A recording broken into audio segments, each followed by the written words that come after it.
Hey guys, it's Amanda over at AmandaReads, and welcome to part 2 of the Babysitters Club Challenge. So it is Saturday, March 12th, so it's been about a month since I started this challenge, and I finally got book number 5. I came off the wait list for Dawn and the Impossible 3. Perfect timing because I've had book 6 for a while. In fact, my loan is going to expire in less than 24 hours, so I need to read book 5 so I can read book 6 and return it before it expires. So the Babysitters Club meets 3 times a week. I know previously I had said they met once a week. So they meet 3 times a week. And Dawn is the newest member, which I mentioned in my last video. She just joined at the end of book 4.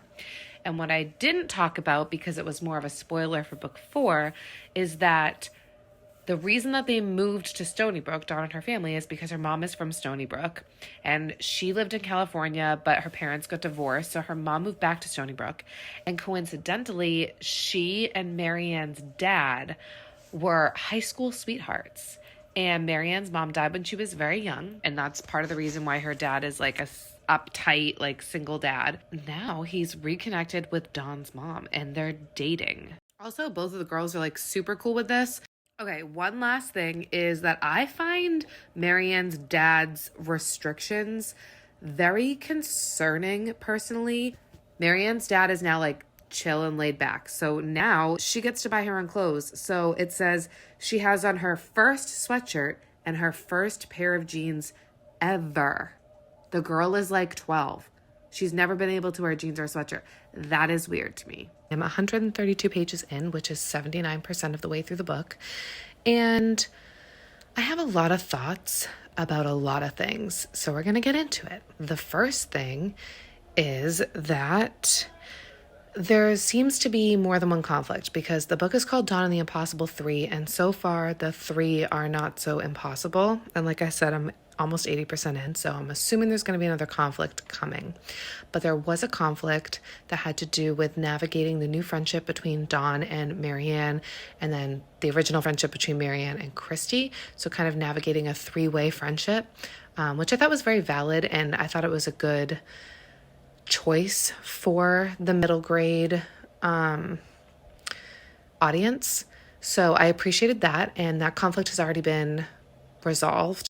So I'm just waiting for the next conflict to kind of come, but I have a lot of thoughts about our adults in these books. So my first little gripe is not that big of a one. It has to do with Warren, who is going to be Christy's stepdad. And he is mega rich. He lives in a 9-bedroom house. He has 2 children and he only gets them on some weekends and holidays. And my gripe with him is, why are you getting a babysitter so often? If you only have your kids on weekends, why are you getting a babysitter every time they're there? Spend time with your damn kids. You don't parent them during the week. That pisses me off. Now I'm going to move on to my friend Mrs. Barrett. She is new in this book. She's newly divorced. She's supermodel beautiful, according to Dawn. And she has 3 children. And this woman makes me so uncomfortable. When Dawn first goes and babysits for Mrs. Barrett, she literally says nothing. She's just bye, I'm leaving. No emergency phone number, no nothing, right? The house is disgusting. She forgets to tell Dawn that her baby has a serious allergy to chocolate, which is safety number 1. And she literally does not have her life together.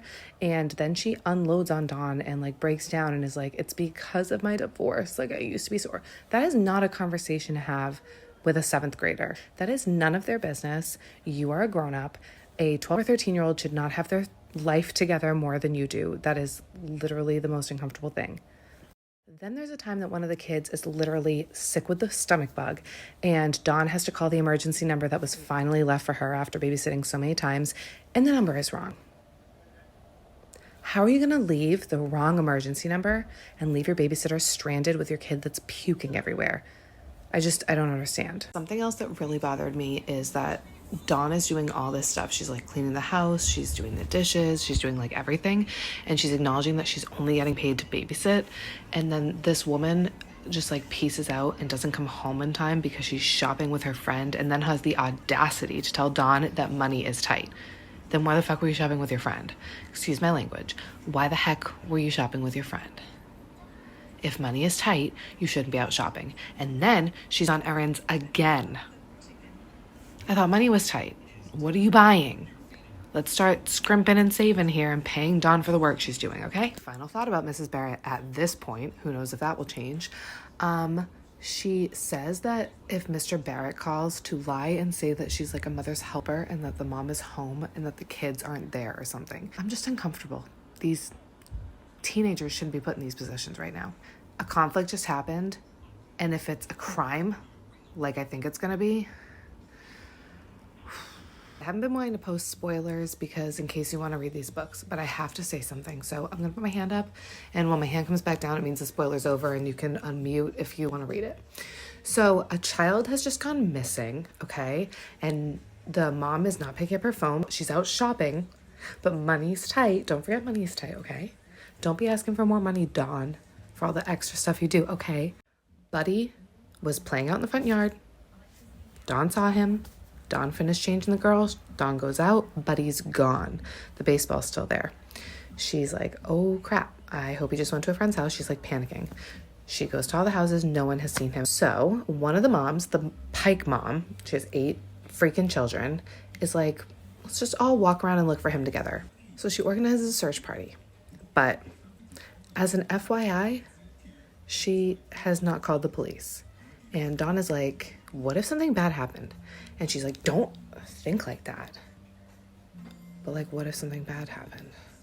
I think the dad kidnapped him. It is Monday, March 14th. I did finish book number 5 last night, and it wrapped up like okay. It was all right. But now I'm into Christy's Big Day, which is Christy's mom is finally marrying Watson, and it's going to happen.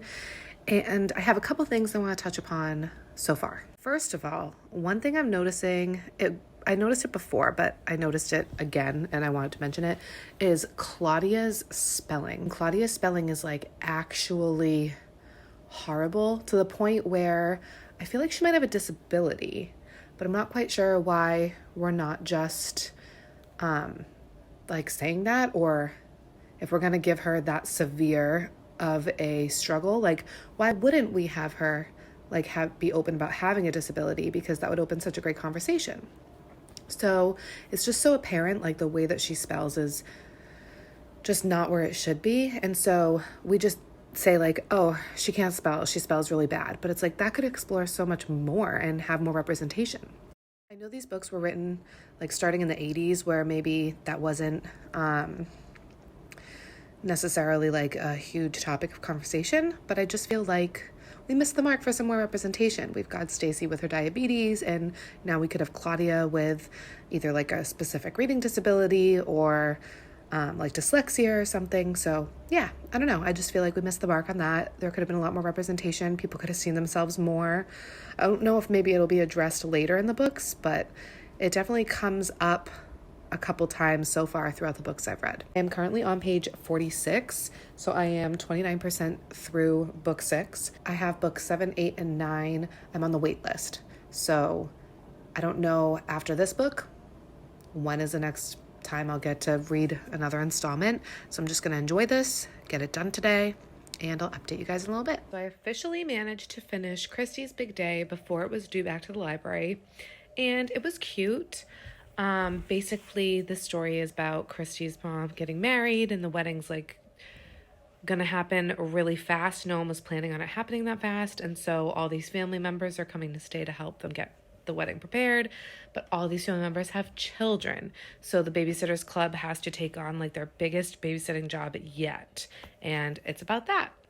And it was cute. It kind of felt like dragged, like it wasn't like my favorite, but the author's note, it said it was one of her favorites, and it was the book that inspired her to start Karen's spin-off series. So that was interesting.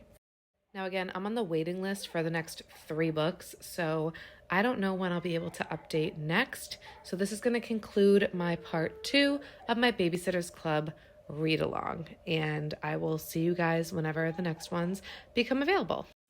Hey guys, it's Amanda, and I apologize for my appearance. It was mismatch day at school today, so I'll show you Got my mismatched shoes and my leggings and my dress. So yeah, really great.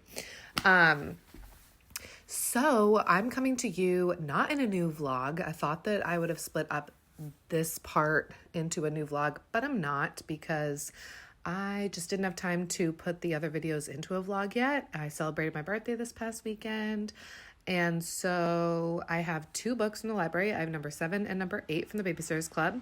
So we're going to tag them into this other vlog from like a week or 2 ago. About to start book number 7, which is Claudia and Mean Jeanine. So this book will obviously focus on Claudia and Claudia's older sister Jeanine, who we've heard is a literal genius. She's really annoying because she's always like correcting everybody. She's not that much older than them, but she acts like she's so mature. So I'm interested to see Claudia and her relationship with her sister like grow and hopefully become more positive, because Jeanine hasn't been too fun.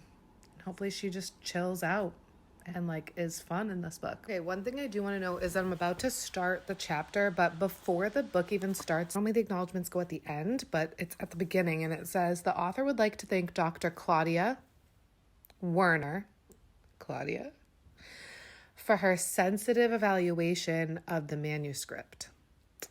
So not really sure what that means, but you have a doctor evaluating it, so I'm wondering if there's going to be like any medical things happening in here. So yeah, I'll keep you updated. Well, I'm 2 chapters in. I'm going to be starting chapter 3. And so far, we've been reintroduced to all the things that have happened and the members of Claudia's family. And the Babysitters Club have just come up with a new idea to make some money over the summer, getting some extra babysitting gigs. So they've been talking about that. We are discussing that one of Claudia's family members has been acting a little bit differently. And I'm a little concerned because I think there's going to be a health problem with them. I think that's why a doctor looked over the manuscript, and we'll see. But I hope not, because I really like the character. Hopefully they're okay if they do have something going on. It is the next day. It is Friday, March 25th. I am officially done with 5 chapters, and I'm 49 pages in, which is 34% of the way through the book. The babysitters are about to start their summer play group. They have a lot of kids probably coming, so we'll see how that goes. But yeah, sadness is happening. So we'll see what happens next. Hey guys, it is Wednesday, March 30th, so it's been a little while since I last talked to you.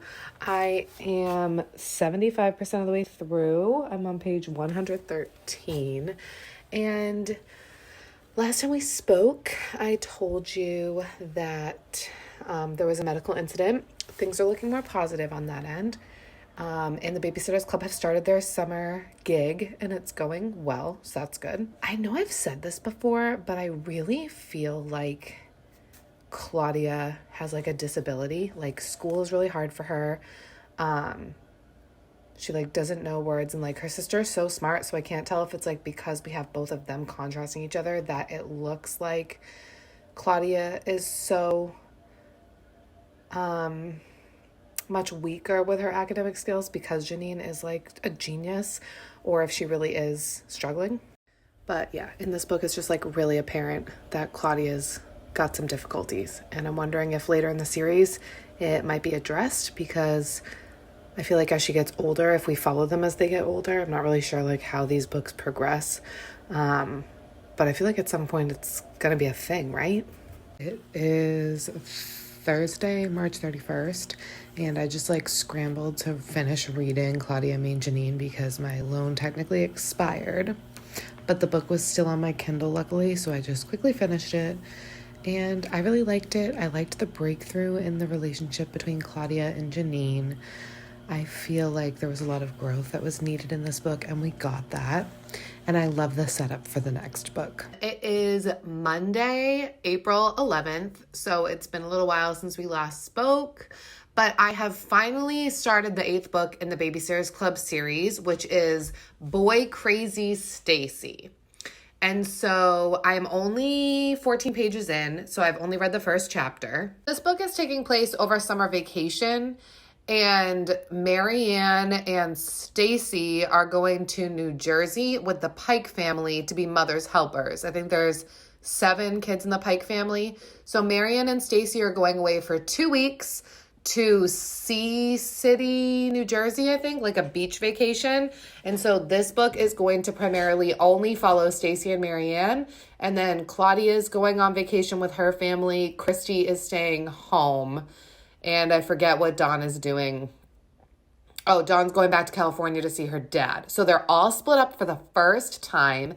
And we're probably only going to focus really on those 2 characters, Marianne and Stacy. So far in the first chapter, we've just been in Stacy's perspective, and she's mentioned that she's nervous to be going with Marianne because Marianne is like less mature than her and not interested in boys. And we know that this book is called Boy Crazy Stacy. So I'm assuming, I remember reading this when I was young, actually. Like, this is one of the ones I remember reading. This was like the super popular book. I'm pretty sure Stacy finds like a couple guys, but I think we also get a lot of character growth from Marianne. So I'm excited to read this because I know I definitely read this when I was younger. So we'll see how I like it. So it's the next day and I am 56 pages into Boy Crazy Stacy, which is 39% of the way through. And Marianne and Stacy have gotten to Sea City with the Pike family. Stacy is obsessing over this boy lifeguard, and Marianne's starting to get annoyed with her because she's not really focused on the job, which is what they're there for. But what I don't love is that the lifeguard is kind of like flirting with her, and he's 18, and I don't love that. I'm assuming that nothing will happen because 18 and 13 is an uncomfortable age gap, in my opinion, at that age. Obviously when you're older, like an age gap isn't as big of a deal, but like 13 and 18 is a big difference in my opinion. And so, yeah, interested to see where that goes. So we'll see. All right, Scott the lifeguard is like a literal cringy creep. He calls Stacy honey, love. He talks her up in front of older girls, but it's really creepy reading this as an adult. I find it so inappropriate and awkward that an 18-year-old is doing this to a 13-year-old. Leading her on, it's like so uncomfortable. But I remember like as a kid, like I didn't think there was anything weird. I was like heartbroken, like why won't you love her? It's like because he's an adult. Stacy did mention that the male mother's helper that they've been seeing around on the beach was helping Marianne, and I think that this is going to be Logan, who likes Marianne later in the series and is a babysitter. I'm thinking he's going to move like to Stony Brook or something. I feel like Stacy is my least favorite character so far in the series because I feel like she's very whiny and cringy and she like cares about the wrong things. Hey everybody, this is future editing Amanda. I don't know where any of the rest of my footage for book 8 has gone, so I'm just going to quickly wrap this up now. I have been dealing with a lot of technical issues recently. My laptop completely died and was wiped, so now I'm working on a new computer, so I'm assuming that my footage just got wiped. I don't have everything backed up. So I did enjoy Boy Crazy Stacy. I liked that Stacy finally got a little reality check and also has finally started to acknowledge and appreciate Marianne and that they started to build a stronger bond and connection. I think that Stacy did have some character growth, and I hope that she continues on this path that she has started on, as well as Marianne has matured a lot. And I hope that she doesn't change too much, but that she just kind of matures in her own way. So overall, I did enjoy Boy Crazy Stacy. And this is going to be the end of the part 2 Babysitters Club vlog. So when I see you next to start book 9, it will be in a new video. Bye guys.